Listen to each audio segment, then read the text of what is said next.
Hey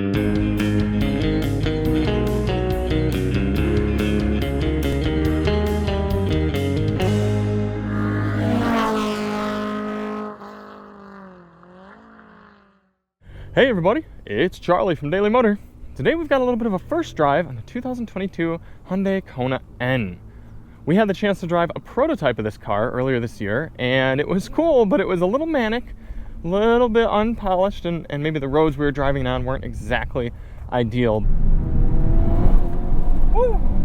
But today, we've got a little bit more of an extended drive route, and we're also going to be spending some time with it on track later today as well.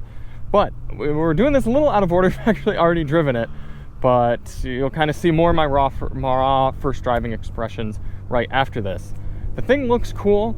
At the end of the day, it is still just a Kona as well, so it's just as practical as any of the other Konas. And aside from, ooh, that is neat.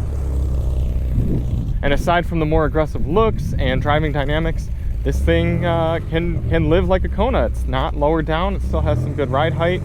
Still has all of your Kona usability, folding seats and some rear cargo area. Here's the window sticker. Look around that a little bit. No pricing announced yet, but that'll probably be coming out when this car goes on sale in about a month or so, later 2021. Getting inside, you can see nice Alcantara lined seats that are pretty comfortable. Power driver, manual passenger. And a pretty familiar layout in here. Some blue cross stitching, blue Hyundai N accents.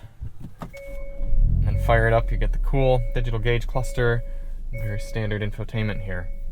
8-speed dual clutch is the only transmission option for the Kona N, unlike the Elantra and the Veloster where you can get 6-speed manual options. But this is a really good transmission. So let's get this thing out on the road and see what it's like. Here we are out driving the Kona N on some normal streets, and it seems like a pretty good place to be in here. A little loud from these tires, not most road noise absorption, but for kind of a sporty car, I think that's something that most owners would be willing to overlook. I am liking the 8-speed dual clutch. Hyundai did a good job with this and all their other products, so no surprise that it's pretty good here as well. Actually, I think I like it better here than I did in the Sonata N line. Comfortable seats, nice bit of hugging, and looks like some adjustable lumbar control. Power seats over here, but manual seat for the passenger. A good infotainment setup as well. This is kind of neat. You go home. You have to kind of double tap for home, and then over to N mode. And you can customize all these things. You can see a lot of really fun information here. So if I go full throttle, you see that up there. You get your oil temp, engine temp, RPM counter, what gear you're in, lap timer, how much you're pressing the brakes, and then you go over here and you can actually customize all this stuff for your over here 1 and over here 2 settings. So right now custom 2 is set for really sporty, everything except soft suspension and normal steering, which is kind of nice. But then you go over to custom 1, that's set up for totally aggressive everything. You got, well, actually suspension's not all the way aggressive, so let's make that, there we go. And ELSD, now it's 100% sport everything. This Mustang is passing me on a double yellow, so that's good. Just Mustang things, I guess. A few other drive modes. You've got, outside of normal, Eco, Sport, Snow, and then your custom modes, and I think there should be an N mode as well. So if I press this, there we go, now we're in N. I think that should be pretty aggressive everything, but you can press it again and you get custom 1. Over here you get custom 2. But that one's N. A little bit of a learning curve. Once you figure it all out, it's pretty easy, and then you can see how different the gauge cluster is as well. That's something you don't get in the Veloster N, but in the Kona N, you get that aggressive gauge, and it looks good too.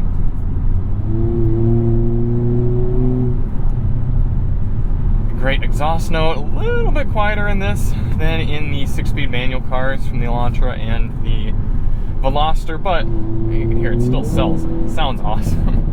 Still get some of those pops and burbles.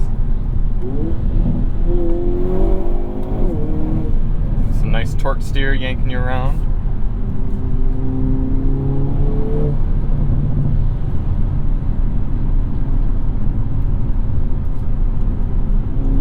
Obviously, paddle shifters there, and then also a manual shift mode from the center.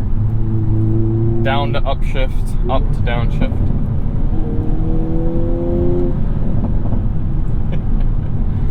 On top of all those settings we looked at here in N mode, you can swipe over to the side.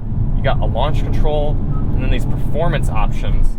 You can adjust where the launch control holds revs. You can turn on the shift light and the shift sound, and power shift, so that makes it really yank you back in the seat.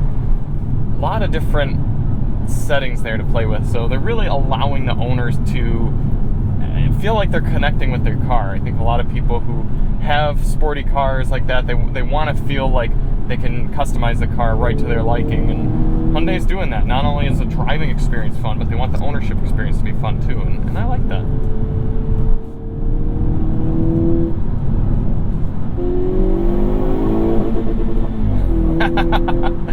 Bouncing off that rev limiter, I like that. Moran, looks like it holds gears just fine. I can't imagine fuel economy is super great because you're going to constantly be leaning on the gas so you can hear. Hello,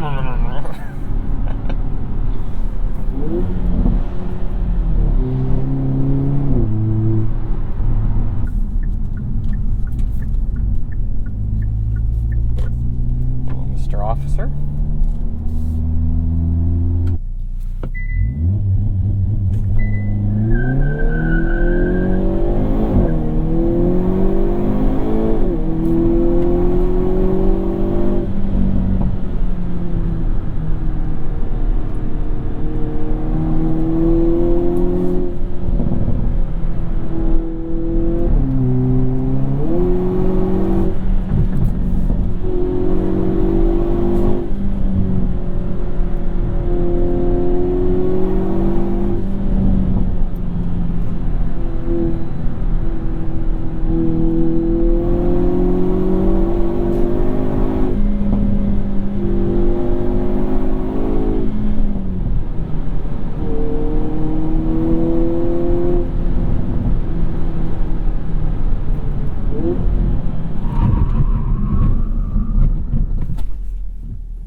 This thing is a lot of fun.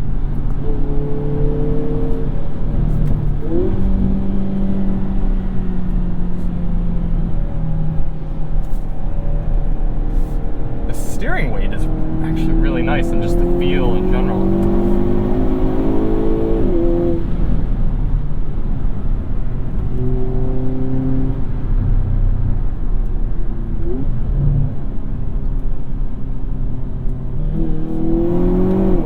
I think this is the car that Focus ST and RS buyers get now.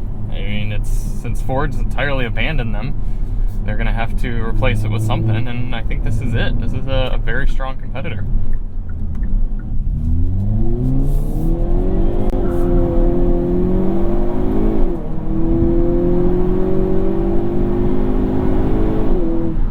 I like how you can do the NGS even in normal mode.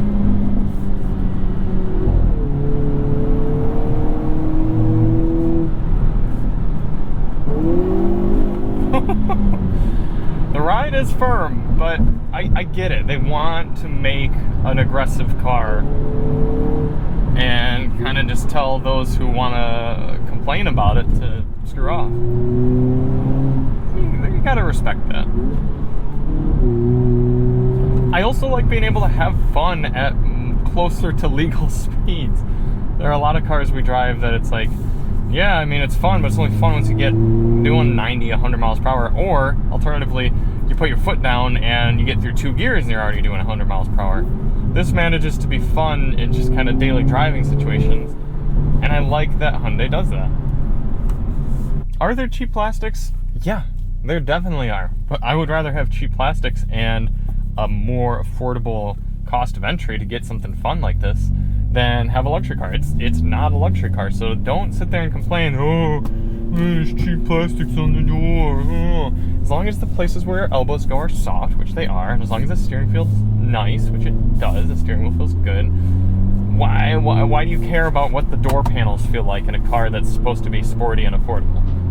They put the money in the engineering for the driving experience and the technology, and they're going to save the money in materials and interior design, and hey, I am all for it.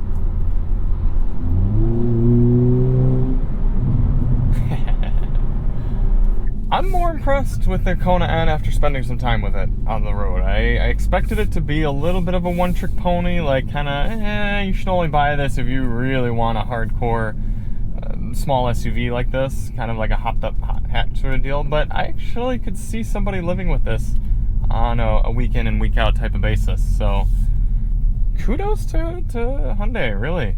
Did a good job with this. They calmed the suspension down just enough in comfort mode to make it livable, and it's just an overall nice experience and a nice place to be in here. So it'll be cool to spend some more time with it, do a fuel economy test, and a few other things around DMHQ. But big pluses from me at this point. Cool. Well, thanks to Hyundai for bringing us out here and letting us try out this, and we're driving the Elantra N as well, talking about that. But cool car, not a big surprise that Hyundai's doing it well, but cool nonetheless. And thank you all so much for watching, and we'll see you on the next one. I'm Charlie from Daily Motor, and as always, drive on.